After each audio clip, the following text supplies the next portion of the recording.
Coming up next on the Jeff Crilley Show, when I think about musical artists, I think about several one-name artists: Sting, Bono, Cher, Madonna. But in the restaurant industry, I can only think of one name when you think of a one-name artist. It's Mico. He's in my studio next.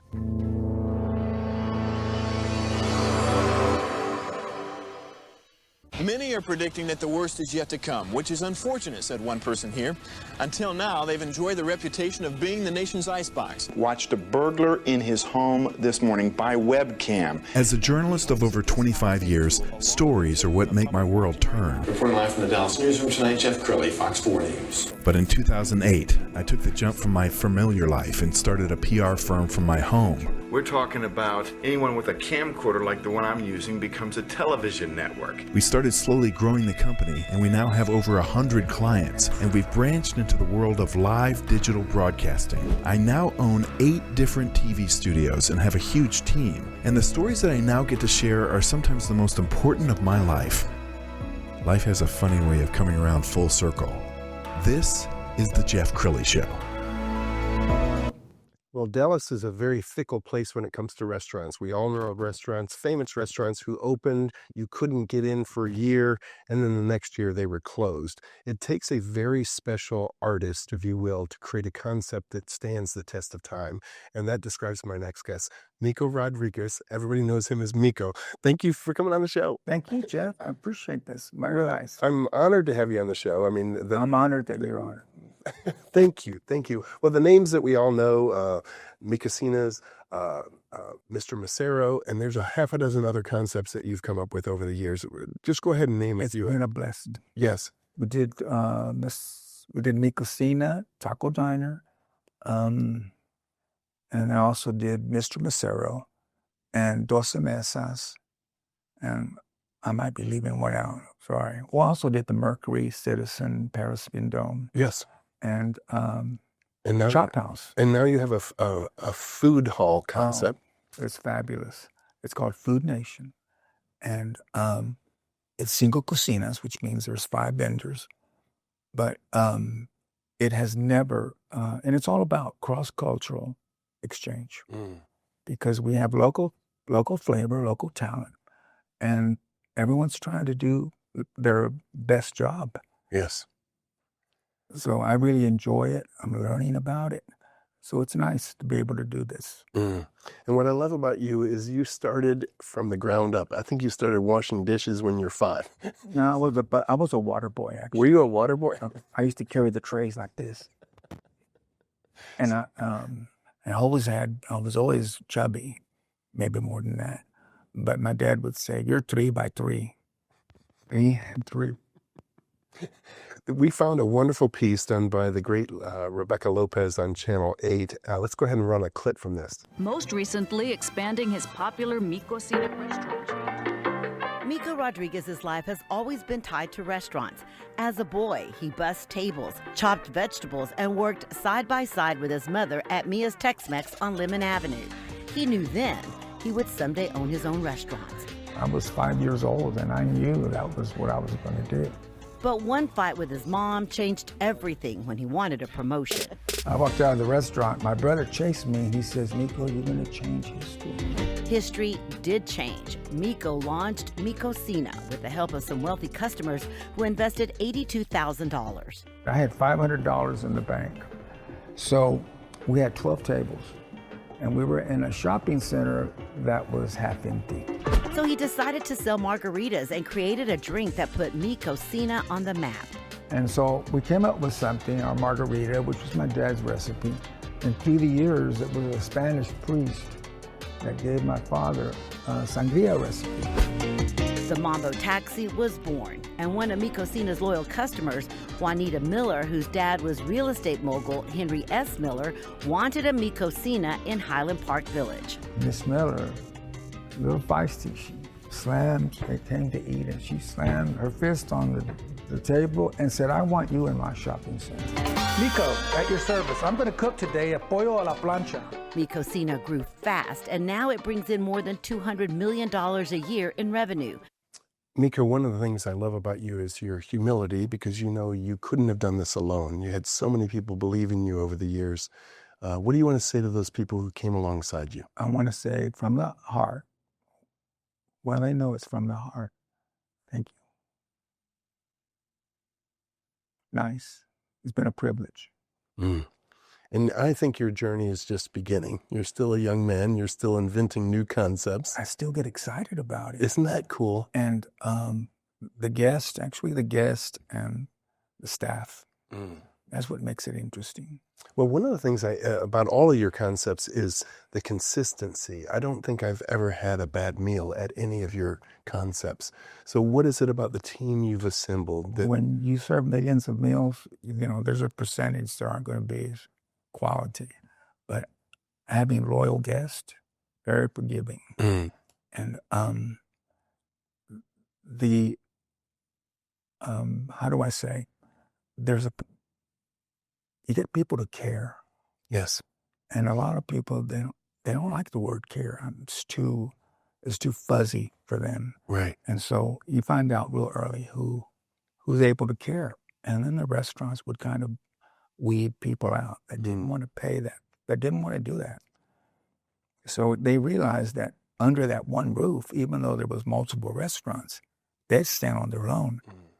So they created some of the whole things recreated some of the things that we started out with. Yes. And it worked for a long time. In fact, it's still working pretty well. Well, one of the things I love about restaurants is some of our happiest moments on the planet happen in a restaurant: an engagement, a wedding anniversary, a birthday. And you don't take that for granted. No.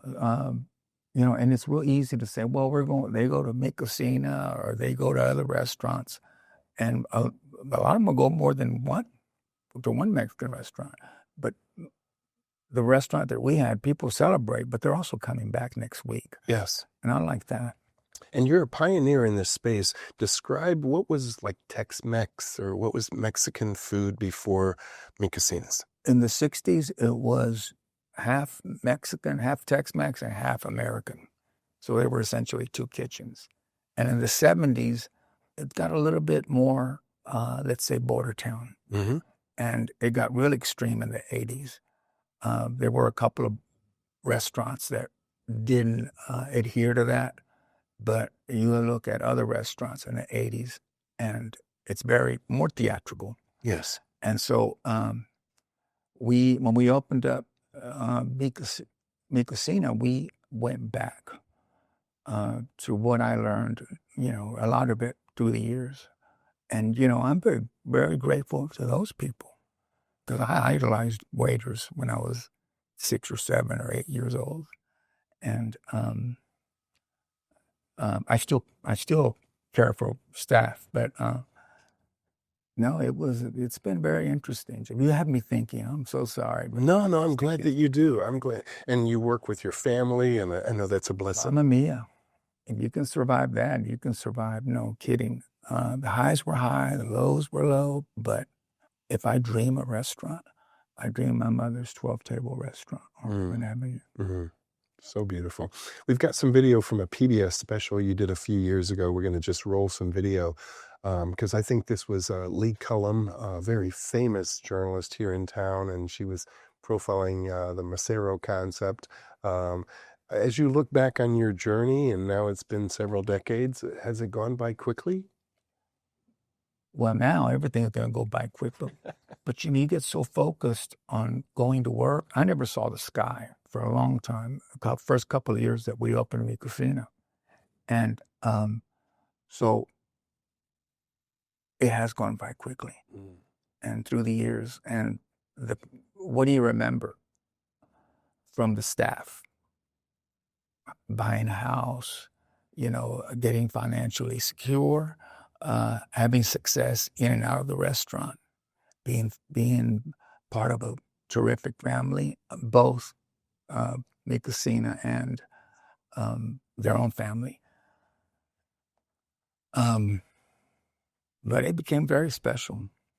Well, in watching a number of interviews that you did, one of the things that jumped out at me is that you're a teacher, you're a mentor. I mean, you look at the waiter and see this could be a future, restaurateur. And it is kind of, it is a production. And so, yes, I've seen myself as a director. And that point of view, people will look at me and they'll say, well, that's Mico. And his point of view must have value. So a lot of the smart ones, they pay attention. Now, I didn't come up with this. In fact, El Chico came up with this same kind of format where it wasn't just you, it was also your family. Yes. That were connected with the restaurants. Well, I said off the top of the show that, Dallas is a very fickle town. Again, we all remember restaurants that you couldn't get into and the next year they're closed. What do you attribute the lasting success of your concepts to? Love. Yeah, that's very important. And caring about what you're doing and having pride. And, we all want to belong and become someone. And a lot of people got that opportunity through the years. I've been gone for 15 years, and the same people and same people are there. I would say 60, 70%. Do you still go into some of your concepts on a Friday night just to see what's going on? I don't. Well, I'm working, and no, I really don't, unless I'm a guest of the owner of the property. Mm. And that's happened a few times. What's your advice to young restaurateurs? What's the secret to your success? That's a good one. I think, again, it's a combination of being, having a soft heart and a strong spine and being forgiving and asking the staff to care. And we get back to that, us against them. Mm. You start out with 12 tables in a half-empty shopping center. Well, I was happy with that real restaurant. And I told my wife, we get successful here, I'm going to buy you a house. And I bought her a house, within 6 months of opening. Little did I know. I had no idea. I thought that, I'd cook and then she would work in the front. Well, she worked about 10 minutes, but, and I say that in a good way, but,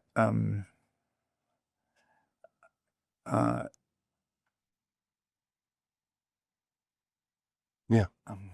No, I can tell you're emotional about this, and as well you should be. And your family works with you, so talk about. In fact, your lovely daughter is here right now. Why don't you brag about her for? I work for her, and I've learned a lot of things because there's a lot of things going on, and she has a different point of view, and it actually contributes a lot to. And you know what I'm talking about. Yes. So it's exciting. All right, let's talk about the Mambo Taxi, because Rebecca mentioned it in the show, but it's a very famous beverage. What's the story? How did it start? It started from a cinema, and Pedro Almodovar, who's a Spanish director, was made these movies with Antonio Banderas and Salma Hayek and fabulous people, but he made this movie called Women on the Verge of a Nervous Breakdown. And I love film, and the colors were vivid, and they were filming in Barcelona, and the way they speak is a little different for me. But it's about the story of a couple that are having issues, and the wife they live in a high-rise, very cosmopolitan Barcelona. But she's lucky. She has people that are calling her to tell her he's here because he's strayed.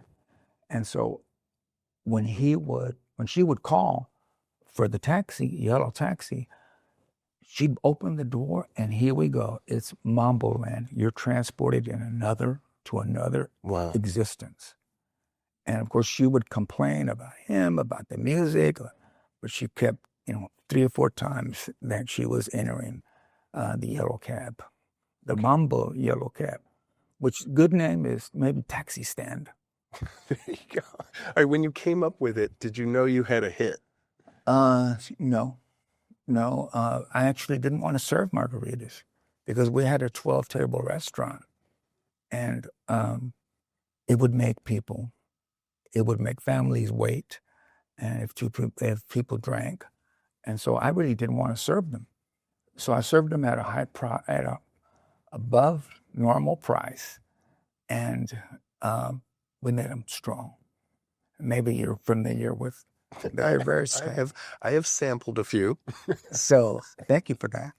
So everyone said, Mico, they're too expensive and they're too strong. I like that. They said, nobody is going to order these because they're not on the menu. I like that too. And so what happened was, it was 3 rows deep. People had their arms extended and they were asking for mambos. And I looked at everybody and said, something's happening here. Well, you have had so much success and you're still a young man. I know you have other things that you want to do. Where do you see the next 10 years going for you and your family? I see, my daughter flourishing in the business.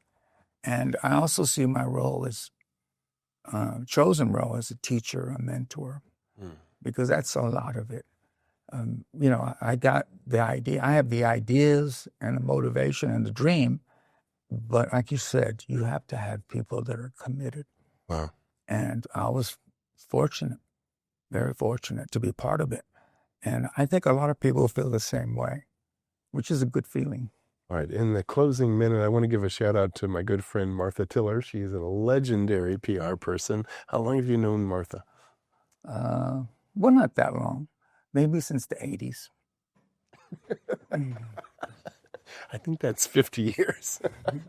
I could be wrong. The time goes by, doesn't it? It does. It does. Well, Mico, thank you so much for sharing your heart and your wisdom with us and your recipe for success. We're going to end with his Instagram page. We're going to put it on the screen. There you go. What an amazing restaurateur. You've led an amazing life and you still got more to do.